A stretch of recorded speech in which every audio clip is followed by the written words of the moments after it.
Hello and welcome to another episode of the Smash Accept podcast. I'm your host, Michael Royer. You can find me on Twitter at Dynasty Dad FF. Joined, not as always, but by a special treat by my main man at Al Calo. That's Calo_football. How you doing today, brother? I'm doing, man. Good, man. Glad to be back. Excited to talk some ball. We're really in the swing of things now. August is my favorite month of the year. Yeah, I know. We got everything rolling around. We got the season here. You can tell I'm flipping these around. We got ambiguous running back situations to talk. The guys that could absolutely smash. Some of these guys are going to be going up in value. Some of these guys, we're here to try to help you differentiate what running backs to invest in, what running backs could be having a dip. And, every single time you get on Twitter right now, Al, you see different highlights. You see, this player looking explosive, that player in this drill. And how do you silence some of the noise? And then also on the other side is pay attention to certain things. So like, what are you really looking at when you see these type of Twitter blurbs and things on YouTube? Because now's the time where I think you can make some money in Dynasty. Guys are getting really excited because they see this player do this in a drill. So how do you separate what's real from the noise right now? Yeah, so the one thing that I don't pay a ton of attention to is how many touches a guy's getting in practice. The goal is to basically see what you have in a player that you just drafted, or that you just newly acquired. Basically, if you have the same coach and you're running the same system, these guys are just trying to project how these players fit within their system. So a lot of the stuff that we're going to talk about today, you have some new faces, coaching wise and like ecosystem wise. So I'm really more focused on the offense as a whole and kind of how they're going to use certain guys. I'm not really worried about like how many carries a guy got in practice and whatnot. No, I'm with you there. The first guy I want to talk about is Skattebo, someone that if you're new to Smash Accept, someone that we were really high on throughout the entire process, fell to the early part of the fourth round, very similar to Tyrone Tracy where he's at. What I look at with Skattebo is you have a guy that led the NCAA in yards per route run. So 45 receptions in 2024. That's top 5 in target percentage coming out. A lot of people think that he's a 1 and 2 down grinder because they look at him and they're like, all right, it's a bigger white running back. This is Peyton Hillis. This is not Peyton Hillis. This is a guy that you look at in 2024, the only running back in college football to record 1,000 yards rushing, 500 yards receiving, 1.5 yards per route run, 100 missed tackles. The only one. It was him and Genty. Then you throw in the touchdowns at 24, and he's in a class by himself. I mean, he literally lit the college football world on fire. 3.1 forced tackle rate, 15% target share, 11.1 yards per reception. This guy can do it all. And then you start to see what's going on at camp, and you're seeing him flash. You're seeing like some serious explosiveness. The biggest thing for me is, and you and I both have tons of Tyrone Tracy shares. And there's no problem with that. Tyrone Tracy, he flashed last year. He was a running back that was a converted wide receiver, someone that's still learning the position. I don't think he's going anywhere. I think he starts out as the starter. But Al, I'm concerned. I mean, 5 fumbles in 198 carries. That's one, that's not what I'm looking for. And I know Skattebo had a couple of fumble issues in college as well. Ultimately, both of these running backs have value right now. I'm trusting in Skattebo, but the fumbles are a real thing. I mean, we're going to talk about that with your guy as well. If you can't hold on to the football, especially on these teams like the New York Giants, who are going to be in negative game scripts already, you're not going to see the field. Yeah, and that's the thing about Tyrone Tracy is I just think he's best suited as a weapon in the NFL. And with the pick of Skattebo, that's pretty much how I see the Giants viewing him. Now, due to game script and whatnot, I expect them to use that weapon, as well as the other receivers that they have there. So I think Tyrone Tracy is going to be on the field, but I do think you're going to see these guys on the field together. And I think based on what we're seeing so far in camp and kind of just the makeup of Skattebo, they are going to use him as like the rushing downs guy for the most part. Well, the So next part, what I like is when you can get, and if you want to pull up some trades here on Dynasty Dad Al and share that screen, I'll get that thrown up. Right now, I have him as the super flex equivalent to the 203. A lot of guys, I mean, that early second round is straight money right now. You got Luther Burden, Matthew Golden, Trey Harris, Jaden Higgins, and I'm not advocating right now taking him over those guys, but I've seen him fall all the way to 205, 206. I have him the equivalent of the 203 if you're making a trade for next year's class and you're trying to, go ahead and acquire him. But what we were saying is, if you look at him, Al, you say, okay, this is a situation where I'm buying him as a 1 and 2 down grinder who, as I shared, has elite receiving skills, like led the entire nation in yards per route run. Someone in open field makes things happen. So let's take a look at some trades here and try to help you guys out, figure what you can get for Cam Skattebo or what you can buy him for. Yeah, so here's a good example of what you can buy him for. Braylon Allen in a second for Cam Skattebo in a third. I want Cam Yeah, Skattebo all day there. I do too. And I think we're going to talk about the Jet situation a little bit later. I got my green going. I think Braylon Allen is in that ambiguous situation. A lot of people like Isaac Davis as well. I think you could get a 2-for-1 with the Jets, where Breece smashes in 2025, but the Jets pull their normal Jet stuff and let him go. So in this particular trade, though, give me Skattebo, especially if that's a mid to late 26 second, because next year's class, this year's second round was loaded out. Next year, I'm starting to put it together. There's like a top 6 to 8 I really like, and then there's a lot of running backs that could hit, but as of right now, those mid to late seconds are not worth what they are this year. Yeah, the class is super hard to project once you get into the second round range for next year. So Mm-hmm. you are really moving just like a completely random asset with those seconds. Mm-hmm. And I've said it on here before, but the way that I think of future seconds is that they are like by far the easiest thing to recoup in Dynasty. So 100%. if for whatever reason you're like, oh, like in the middle of the season, you're like, I really like kind of the range for a 2026 second, that's going to be the easiest thing you've ever bought in your life in Mm-hmm. Dynasty. So I don't mind taking a shot to get some early production from a Cam Skattebo type of player. Here's another one. Um, Cam Skattebo for Mason Taylor in a third, who I do like Mason Taylor, but this is half PPR. Even though it's premium, it's half PPR. So, Yeah. And that I mean, I'm that just down makes to it pay that.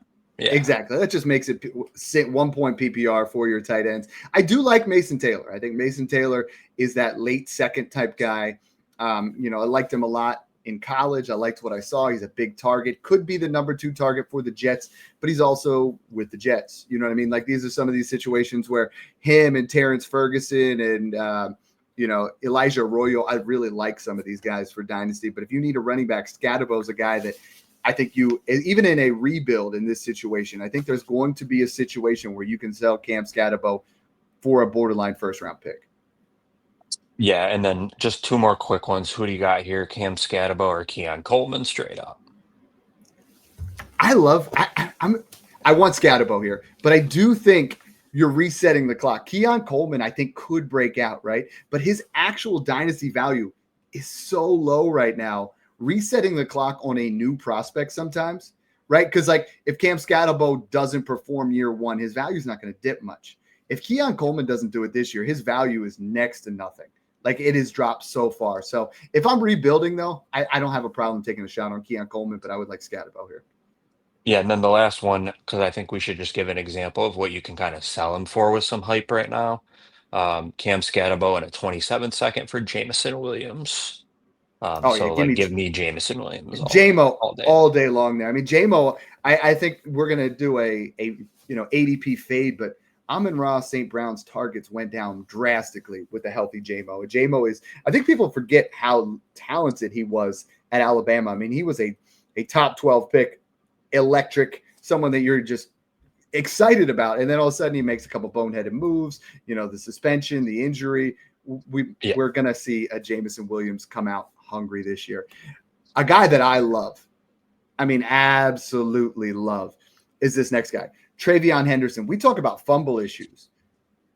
Ramondre Stevenson had 7 fumbles last year in limited role. TreVeyon Henderson had 0 in 699 college carries. 0. That's not a typo. This is the most explosive running back in the class, and I don't think people have caught up to it. I have him as RB8.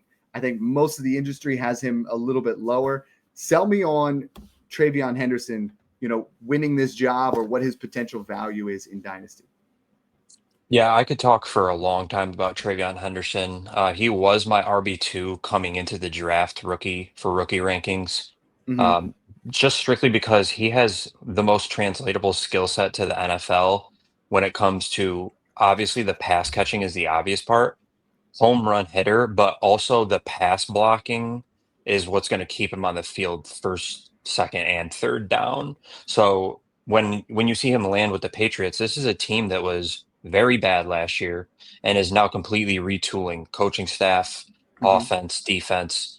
They're looking to retool, and they spent that high of draft capital on TreVeyon Henderson. So clearly, they didn't just say, "Oh, we need a running back." They had Ramondre Stevenson. They paid Ramondre Stevenson. Right. They just know they need juice in this offense. They know they have young talent and they need juice. So they prioritized his skill set. And like you said, if we have some fumbling from Stevenson or any missed time or just pure inefficiency that we've seen out of him as well, you're going to see TreVeyon Henderson on the field on first, second, and third down.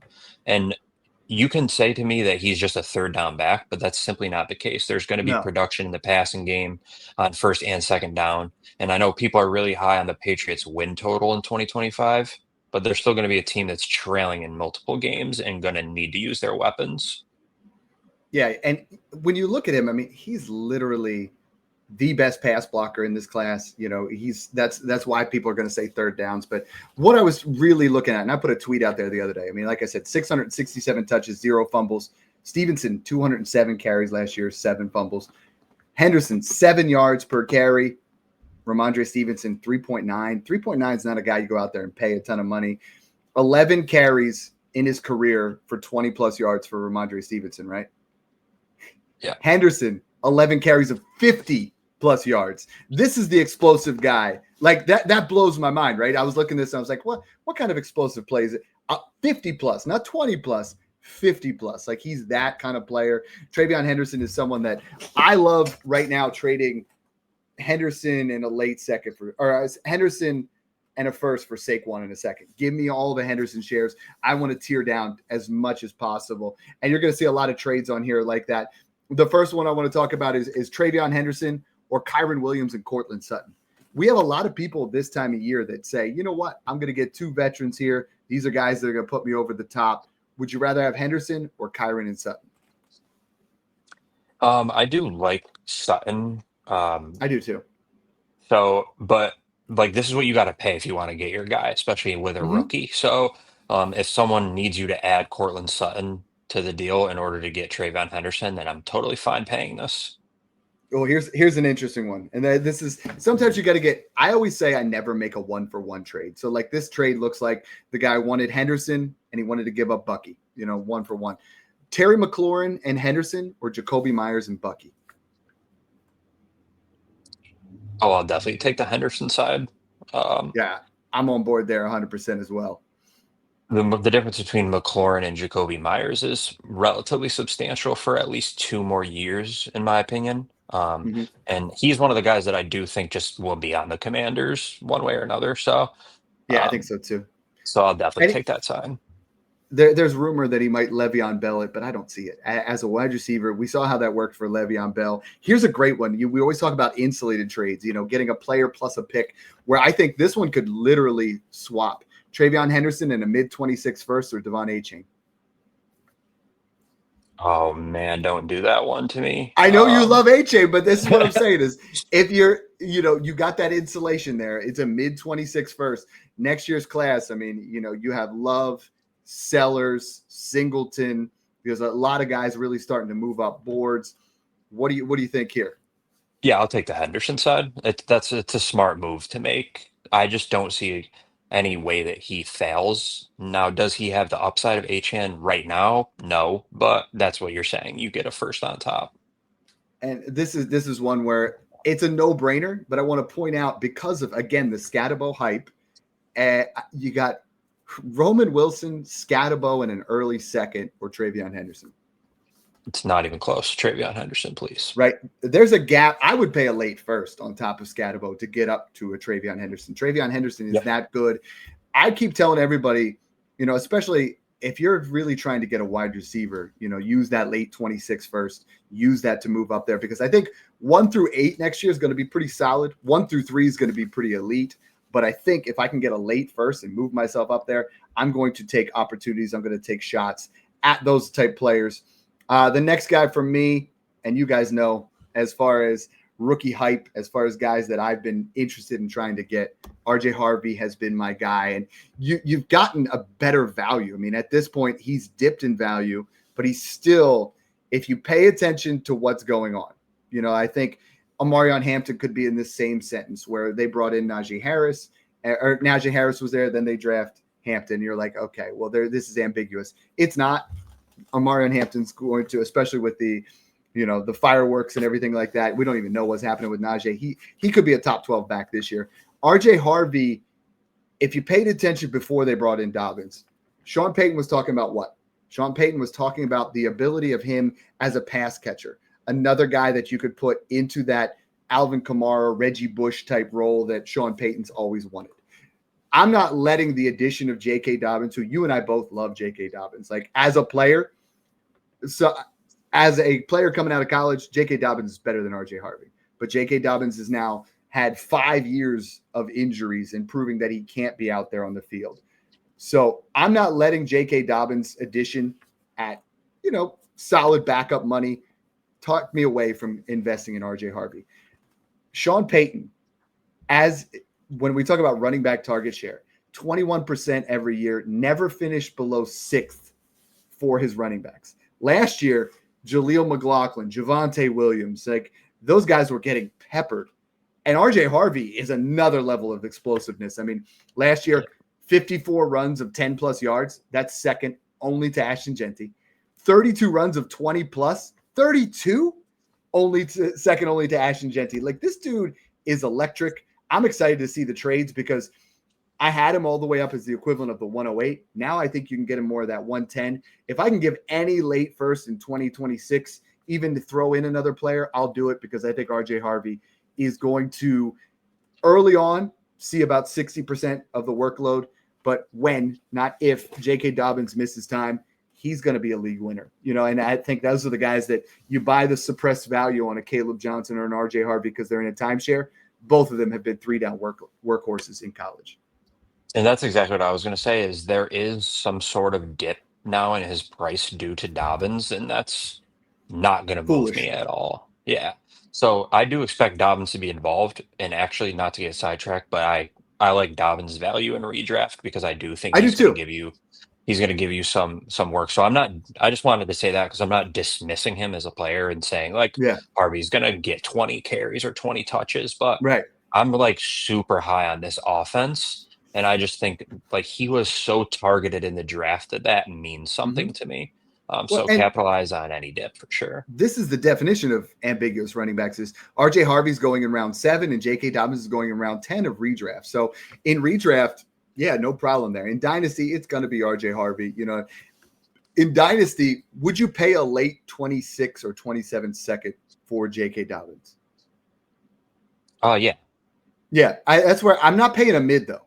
I don't know about you, like a mid-second, but a late second or a pair of thirds plus a guy that's getting some camp buzz or something like that, I'm okay with, but I'm not paying more than that. I've seen some people be like, Dad, I got Dobbins and a second for a first. No, just no. Don't play that game. Late second, that's it. So let's see some trades here involving RJ Harvey. So this one's interesting right here. It's basically, I'll just say RJ Harvey for Chris Olave. It's a 3-4 swap, but that's not going to do much for you. So it's player for player, basically. I like Chris Olave, but the risk is really high. Like we're talking, he's one concussion away potentially from retirement. You know what I mean? So like I personally would take RJ Harvey here. If I'm rebuilding, I have no problem taking the shot on Chris Olave. Chris Olave's value could go up. Very fair trade. This is one where if I'm buying Olave, I would want Harvey in a third for Olave in a second, just for peace of mind. Yeah. RJ Harvey or Ken Walker straight up. I have Walker. I've moved Walker up. And in my dynasty values, I rank based off of market value. You're going to find Snoop does it based off of gut feeling and tape and where guys are going to be. For me, market value on Kenneth Walker, it was dead even before J.K. Dobbins. I would say both of them are in that 107, 108 range. Now you should be able to get Harvey plus for Walker. Yeah, I agree. Here's a little camp hype trade that I like to throw in there is Jaden Blue and let's say a 2026 early second for RJ Harvey. Oh, smash that one. Like Jadon Blue is fun, right? Because he really Yeah. that's an ambiguous situation that I'm just trying to stay away from. At the 301, this is what I tell everybody is Jadon Blue at the 301, sure, I'm taking a shot. Making a trade with a guy like RJ Harvey, no way in hell. Like there's a Yep. big difference. You're just throwing a dart at that spot. He's the most explosive guy in that room, but Miles Sanders has some play. Javonte Williams has been all right in the past. I'm personally, if I have him, add a second to get to RJ Harvey or Caleb Johnson, smash. Yeah, and that's where I'm at. And we're going to talk about a guy later on in Sampson, but these are the type of guys that I'm trying to sell. Mm-hmm. Not to get into Well, Jadon Blue, but like we're and trying to move Sampson would up be to RJ Harvey. Yeah. yeah, yeah. You take a Dylan Sampson, you add a second there, and that's where you go. Now, if we're talking Yep. ambiguous running back situations, this next one might not sound it to other people, but Aaron Glenn Yeah. has made comments. There are multiple running backs here where they're talking about a committee, but Breece Hall is clearly the most talented running back in New York. So, like, why has he dropped? I have him as Dynasty RB9 in my rankings, but he's gone from last year. He was RB3, borderline on that same tier as Bijan and Gibbs. Now we're getting him at a discount, still just 24 years old, 2 years removed from RB2 overall. So talk to me a little bit about Breece Hall in this Jet situation. Yeah, so I really just wanted to bring this up to kind of discuss the Braylon Allen hype because I know there was a piece that came out that it's going to be 1A, 1B. And like, I just think that that is like one of the most overblown like statements. And the writer meant like, we're going to see two guys used. We're not going to Of not see course. another running back on the field. So he's covering the team. We need to take it how it's going to translate to fantasy. And when I watch Braylon Allen, I see him as a very, very good complementary back. But Mm-hmm. there's going to be no chance that he just all of a sudden is getting 65% of the work and Breece Hall gets demoted. And I feel like there is an edge in Dynasty to people overreacting to news like that. That this is just such a clear buy window for Breece Hall and me and you haven't even moved him in our rankings, and you're seeing people Yeah. like kind of panic at this point.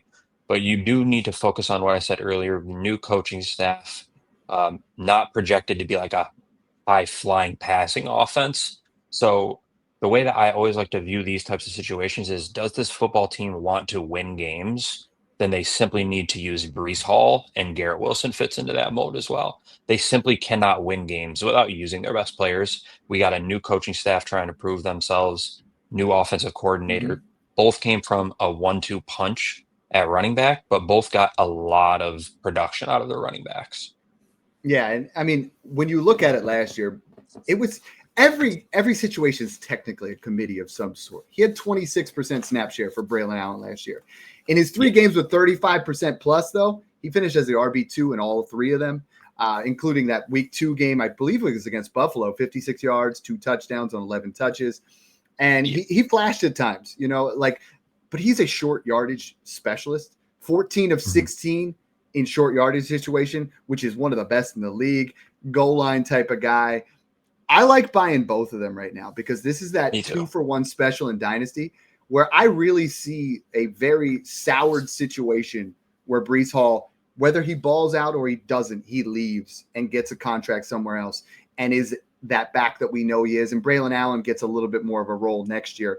I'd love to see some Breece Hall trades here because he's too cheap. Like I have been seeing a 20, like let's take a look at some of these ones right here.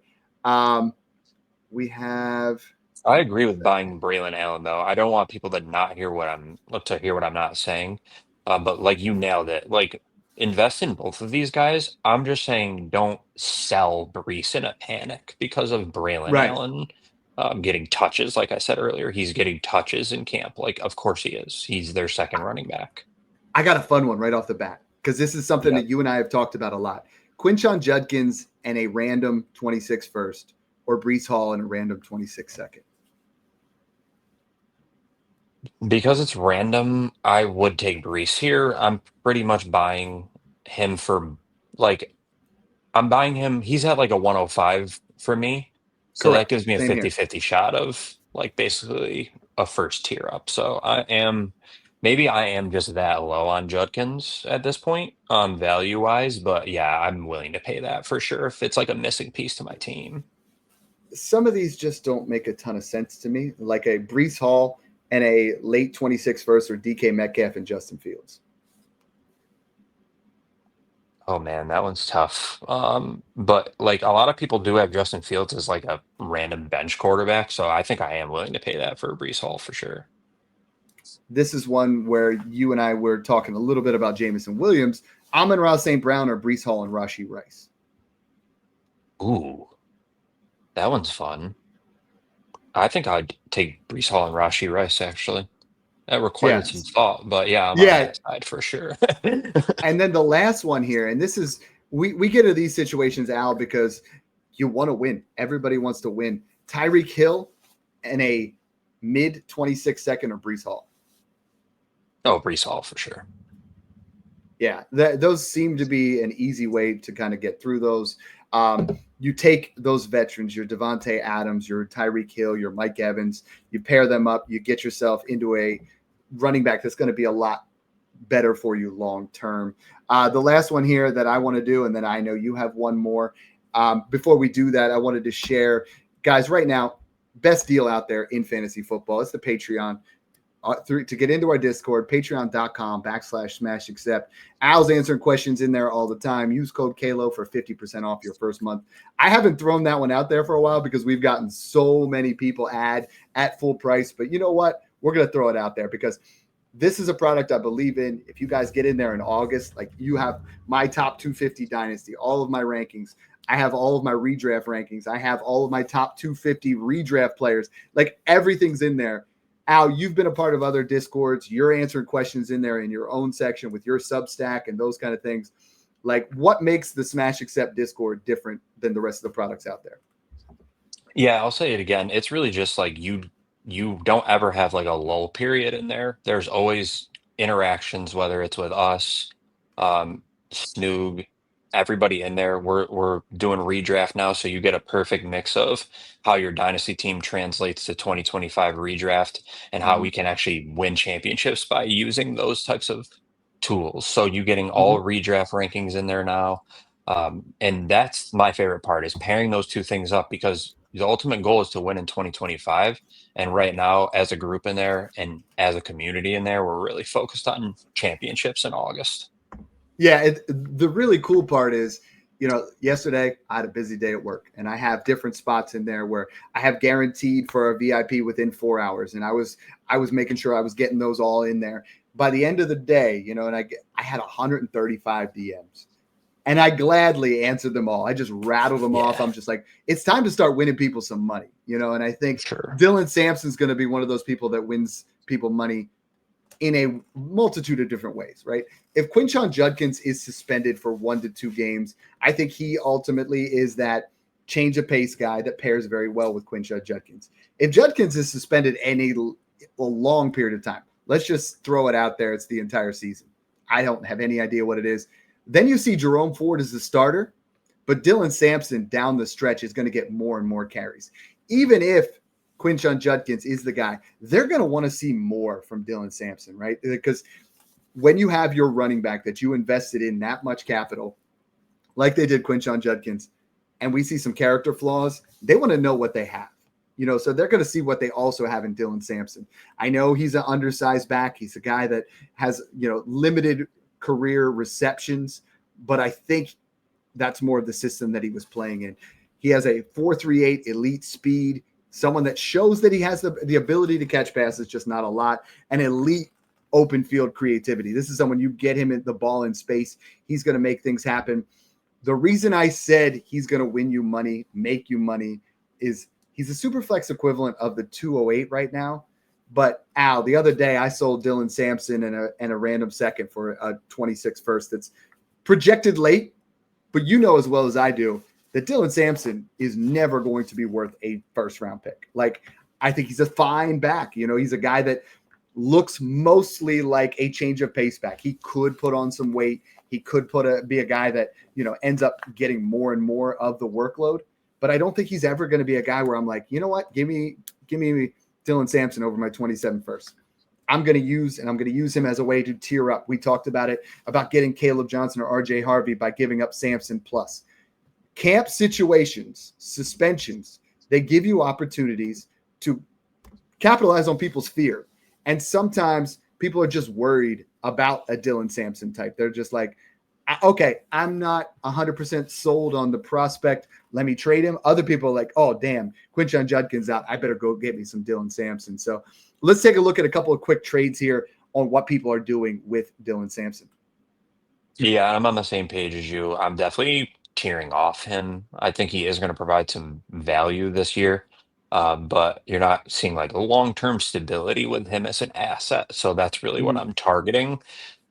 Here's one it's a no-brainer, but it's Dylan Sampson and Gadsden. That's going to be our camp hype trade of the Yeah, day all for team camp hype. Sampson. And they got Jerry Judy back. So Oh, yeah, yeah, smash that. I mean, like, this isn't the show, but the cowbell would be coming out. You know what I mean? Like, yeah, that for me is you want to take the camp hype guys and you want to flip them. You just process over results. If you took them in the 3rd and 4th round and you can get a second, that's ultimately in Dynasty. That's a long series of wins, right? If you do that, 95% of the time you win. And then there's that outlier where someone randomly becomes Puka Nacua, which is super rare. Like, I don't think people understand that. Yeah, here's a fun one. George Pickens and Dylan Sampson for Garrett Wilson. Oh my gosh. I mean, I like Pickens, but Garrett Wilson's just another level of talent. George Pickens has gone from sell to buy to sell to, like, I've seen his value all over the board. I've seen trades like this where you get up to Garrett Wilson. I've seen people buy him for Stephon Diggs in a second. Like, I'm doing that, but if I can use him to tier up, I'm going to do it. Yeah, he's a riser for me too, but this is what I'm saying with the tier up. So I think you're just using Sampson, who you got in the 4th round of rookie drafts, and Mm-hmm. you're like basically just tiering up to Garrett Wilson for what looks like value now, but you didn't spend any value to obtain that upgrade. So that's the perfect trade right there. And then one last one really Oh, quick go ahead. because um this is a guy that I've been fighting for even on the show. Dylan Sampson straight up, or Dylan Sampson for Aaron Jones in a 26 fourth. Aaron Jones all day. Aaron All Jones right. Aaron Jones is the cheapest running back in Dynasty, and now he's gotten cheaper. I bought him for a Yeah, 3rd and a 4th the other day because they came out and said him and Jordan Mason are going to split carries. I can't believe Stop it. understanding the word split carries. It doesn't mean 50-50. It just means, No. like, it's coach speak. Jordan Mason's a premier insurance running back. At Mhm. worst, he's David Montgomery light. You know what I mean? Like, he's someone in that Right. system. Aaron Jones has had 6 straight seasons of 50+ receptions. Like, he's the absolute poor veterans version of Elite. Jahmyr Gibbs. Like, he puts up Yeah. 20 points a game. He's the Right. cheapest guy. And I got a trade the other day, and I couldn't pull the trigger. Hey, you got to help me out with this. It was, I love Teteroy and McMillan too. So Teteroy and McMillan, Aaron Jones and Jordan Mason, or JSN and Kamara. Oh, that's a JSN for me. Yeah, I was just I'm Yeah. having a hard time. The Kamara discount or the Kamara, it's almost getting Kamara for free in that particular Yeah, situation. I just exactly. Right. I know now you don't want to we trade talk. Tat. I know I never do. So here's our interesting thing is I think you could get this next guy, Bigsby in a 3rd, or Bigsby in a 2nd for Sampson in a 3rd at this point. Like, Tank Bigsby is too cheap because what's happening right now makes sense in Jacksonville. Like, I think we're going to see, and correct me if I'm wrong, you might think this is totally different. I think we see a very similar Bucks type situation here where Travis Etienne goes into the Rachaad White role and someone's going to be that 1 and 2 down guy. And I think eventually it's going to be Tootin. But right now it really looks like it's going to be Tanks Bigsby. This is the most ambiguous situation of all ambiguous running back Yeah. situations. So who you buying? Then tell me about Tanks Bigsby. So I agree with you fully. I just think the system that he implements is basically just we need a weapon Mm-hmm. um, and a pass protector as a role. So it seems like in camp and um, like this is what I'm talking about as far as utilization goes. They are using him as a first and second down rusher, like their primary rusher right now in camp. They were using ETN as that in the beginning, but then I Mhm. think we're just seeing a little more stability with him in that role as far as Bigsby goes. So I do think, like, I actually think both of them are buys because both are like get them off my team type of players at this point. So Mhm. ETN is also a buy. But Well, and he's a like what free you just agent, said, right? I think he's a yeah, free agent going into the year. exactly. So this Yeah, is, I think Bashal Tootin is what they really want to be their Bucky Irving. Like at some point, if there were to be an injury, I feel like he's the biggest beneficiary. But he's injured in camp a little bit. He's banged up. He's missing time. So I think that's on the back burner for the early part of the season. He's a nice stash. But these trades for Tank Bigsby, I am at a loss. Like some of the values here, like Pat Fryermuth for Tank Bigsby. I like Muth. yeah, I think he's a nice long-term buy because Jonnu Smith has zapped all of his value at this point. mhm. Yeah. I'm definitely taking Bigsby there, and then like you're seeing Bigsby for a third. Like people will do that. Like I promise you that Yeah. is basically his market right So now. like you're buying for a third, but if somebody offers you a second, you're selling, right? Like that's a Yeah, no-brainer for me. I think yeah, he's like that. There are players we talk about all the time that aren't worth a first, but they're worth a second. He's that guy who's yeah. like, I don't want to pay a second. I pay 2/3. I pay an early third. I pay a third plus a guy that Adam Thielen, like someone's just get him off my team type of move. I think you end up getting him in a lot of deals as a throw in. Tank Bigsby and a 26 first or Chuba Hubbard. Oh, if that's late, then I'll take Chuba Hubbard. But mid or random, then yeah, I'll take the first in tank. See, I think Chuba's worth like the 112 to 201. So like if I do Yeah, this, it's right. it's almost a free Tank Bigsby. So like Mhm. when I get these type of deals, and I tell you about this all the time, is I'm asking you that first, and then I'm going to someone else and I'm saying, hey, if I give you a first, will you give me Derrick Henry, who I have Derrick Henry ranked above Chuba Hubbard? You know what I mean? Or will you give Yeah. me this player? And I think you can get that. Last one here, and I love this player. I mean, I love this player, but a 28 first or Tank Bigsby and Calvin Ridley. I think Calvin Ridley is going to go off this year. But is this the type of trade where you're in like 2 years, you're like, oh my gosh, I got two guys that don't have a role because at that point, Calvin Ridley will be 32. Like, is that a trade you'd consider making? Or like you said with the second round pick, is a 28 first easy enough to acquire back? I am like this is gonna sound ridiculous, but I'm like fading 28 picks. I just can't believe that people are like actually trying to acquire. It's I've been so joking far around with away. people in the Discord that these kids are still in high school, so I don't know why people want 28 firsts. But yeah, that I would take a first for those two players. But yeah, like if people are hung up on a deal to tier up and the 28 class is what you need to give up, then that's how I'm treating it. Like by all means.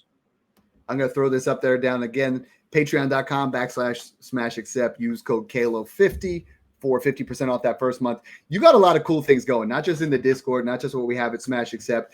Your Substack has gone really big. I mean, like you've been doing a lot of cool things. Tell everybody where they can find your work. And I mean, you're in the top 35 now across that entire platform now, if I'm not correct, or maybe higher now. Yeah, it's been pretty cool. I mean, I just kind of on a whim decided to start that just because I like writing, and I like just sharing my thoughts on a platform where I can just kind of like do whatever I want. So that's kind of the crux of it. So you're getting like my authentic takes, exactly how I feel about these situations, these players, and I'm gonna get a lot into like actual draft strategy for redraft, as well as how we're moving guys in Dynasty at the same time, like I was talking about. So definitely check out the Substack. It's Kalo Football Substack. That's kalofootball.substack.com. And follow me on Twitter at the handle. That's Kalo_football. You're going to see all my stuff in the Discord as well. So if you hop right in there, you'll see everything as well. Definitely check out everything that we're doing. Yeah, and what I really like is that you are much like what we do at Smash Accept, and everything lines up where you and I over the years have talked is you're not just throwing names out, you're not just throwing out statistics, but you're making it actionable of like, this is why. And that's why shows like this is why you step in Snook Spot very seamlessly talking about trade values and how the market works and those kind of things. So make sure you guys follow him. Again, that's at Calo_football. Make sure you guys check out his Substack. There's the Patreon link right down below. Thanks again for tuning in and enjoy the process.